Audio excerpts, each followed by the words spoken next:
APJ Abdul Kalam भारतीय वैज्ञानिक, राष्ट्रपति और महान विचारशील व्यक्ति थे। उनका जीवन एक प्रेरणादायक कहानी है, जिसने उन्हें देशभक्ति, विज्ञान, शिक्षा और मानवता के क्षेत्र में एक अग्रणी व्यक्ति बनाया। एपीजे अब्दुल कलाम की जीवनी एक प्रेरणादायक और मोटिवेशनल कहानी है।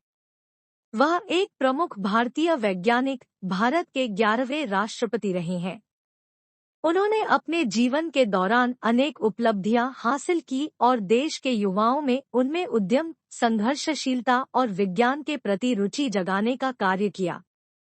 कलाम ने बीएससी और एमएससी की पढ़ाई के बाद वैज्ञानिक अनुसंधान इंस्टीट्यूट में कार्य किया और उन्होंने अपने शोध कार्य के दौरान विश्वस्तरीय मान्यता प्राप्त की।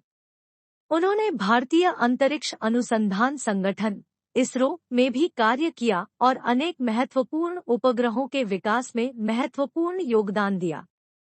1998 में जब अब्दुल कलाम राष्ट्रपति के रूप में निर्वाचित हुए, तो वह भारत के प्रथम भूतपूर्व रक्षा मंत्री थे जिन्होंने अपनी भूमिका को अत्यंत गर्व के साथ निभाया। उनकी शानदार और उद्यमी व्यक्तित्व ने देश और विश्व के लोगों को प्रभावित किया। अब्दुल कलाम को मिसाइल मैन में भी जाना जाता है, क्योंकि उन्होंने भारतीय मिसाइल प्रोग्राम में अहम योगदान दिया। उनकी सरकारी सेवा और वैज्ञानिक योगदानों के लिए उन्हें पद्म विभूषण 1990 और भारत रत्न 1997 से सम्मानित किया गया। अब्दुल कलाम अपने जीवन के दौरान भारतीय युवाओं को विज्ञान, शिक्षा और संघर्ष के महत्व के प्रति प्रेरित करते रहे। उनकी पुस्तक विंग्स ऑफ फायर और इग्नाइटेड माइंड्स भारतीय युवा पीढ़ी के लिए एक उद्दीपक साबित हुई और उन्हें विज्ञान और प्रौद्योगिकी के क्षेत्र में महान प्रेरणा स्रोत के रूप में मान्यता प्राप्त हुई। यहाँ उनके जीवन के महत्वपूर्ण पहलुओं का एक संक्षेप शास्त्रीय आदर्श दिया गया है। जन्म और शिक्षा। एपीजे अब्दुल कलाम 15 अक्टूबर 1931 को तमिलनाडु राज्य के रामेश्वरम में जन्मे।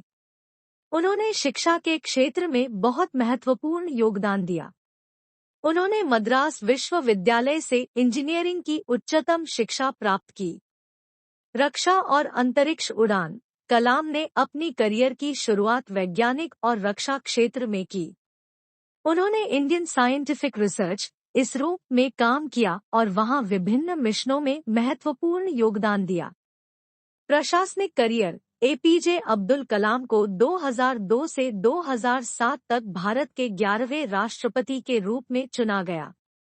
उन्होंने अपनी योगदान भरी राष्ट्रपति की कार्यकाल में विज्ञान, शिक्षा, युवा विकास और राष्ट्रीय सुरक्षा पर विशेष ध्यान दिया। प्रेरणादायक वक्तृत्व। अपने जीवन में एपीजे अब्दुल कलाम ने बच्चों, युवाओं और देशभक्तों को प्रेरित करने के लिए अपने प्रेरणादायक वक्तृत्व का उपयोग किया। उन्होंने देशभक्ति, स्वावलंबन, आत्मनिर्भरता, गरीबी हटाने, विज्ञान और शिक्षा के महत्व को बल दिया। एपीजे अब्दुल कलाम की मृत्यु। एपीजे अब्दुल कलाम का निधन 27 जुलाई 2015 को हुआ। उनकी मृत्यु एक सच्चे प्रशंसा के बाद उन्हें एक महान विचारशील और देशभक्त के रूप में याद किया जाता है। एपीजे अब्दुल कलाम जी की जीवनी में उनके संघर्ष, सामर्थ्य और योगदान की कहानी छिपी है। उनकी अद्भुत प्रेरणादायक व्यक्तित्व और सर्वांगीण विकास के लिए उनके प्रयास हमेशा सराहा जाता है।